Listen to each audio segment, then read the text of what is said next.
आज यहां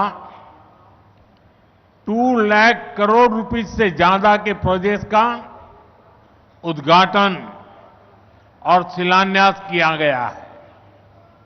ये प्रोजेक्ट्स आंध्र प्रदेश को विकास को नई ऊंचाई देंगे।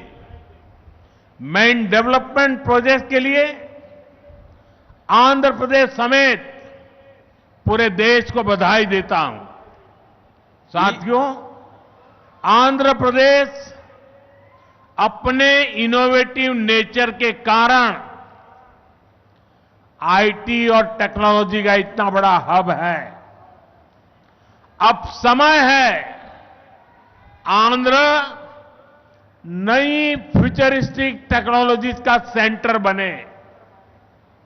जो टेक्नोलॉजीज अभी डेवलप ही हो रही है,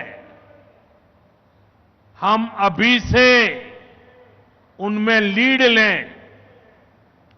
आज ग्रीन हाइड्रोजन का इस्तेमाल ये ऐसा ही उभरता हुआ क्षेत्र है।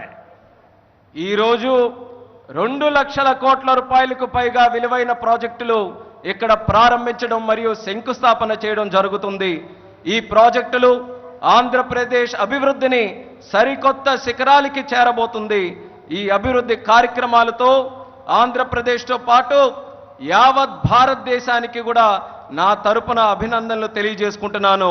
మిత్రులారా, ఆంధ్రప్రదేశ్ రాష్ట్ర ప్రజల తాలూకా సృజనాత్మకత వల్ల ఆంధ్రప్రదేశ్ రాష్ట్రం ఐటీ మరియు సాంకేతికతకు ఒక పెద్ద కేంద్రంగా మారింది। ఇప్పుడు సమయం వచ్చింది ఆంధ్రప్రదేశ్ రాష్ట్రం సరికొత్త టెక్నాలజీస్కు కేంద్ర బిందువుగా మారాలి। ఈ కొత్తగా అభివృద్ధి చెందుతున్నటువంటి టెక్నాలజీస్కి ఆంధ్రప్రదేశ్ రాష్ట్రం సారథ్యం వహించాలి। నేడు గ్రీన్ హైడ్రోజన్ టెక్నాలజీ కూడా అటువంటి ఎదుగుతున్నటువంటి ఒక రంగమే। देश ने 2023 में नेशनल ग्रीन हाइड्रोजन मिशन की शुरुआत की थी।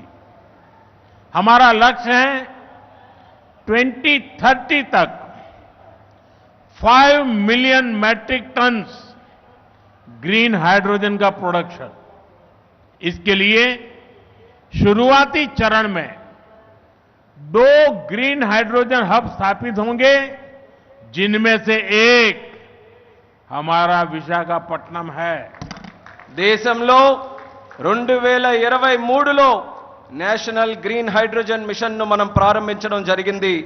మా లక్ష్యం 2030 నాటికి 5 మిలియన్ మెట్రిక్ టన్నుల గ్రీన్ హైడ్రోజన్ని మన దేశంలో ఉత్పత్తి చేయాలి। దీనికోసం ప్రారంభ దశలోనే 2 గ్రీన్ హైడ్రోజన్ ల్యాబ్ని మనం ఏర్పాటు చేయబోతున్నాం। అందులో ఒకటి మన విశాఖపట్నం నగరం అని తెలియజేస్తున్నాను।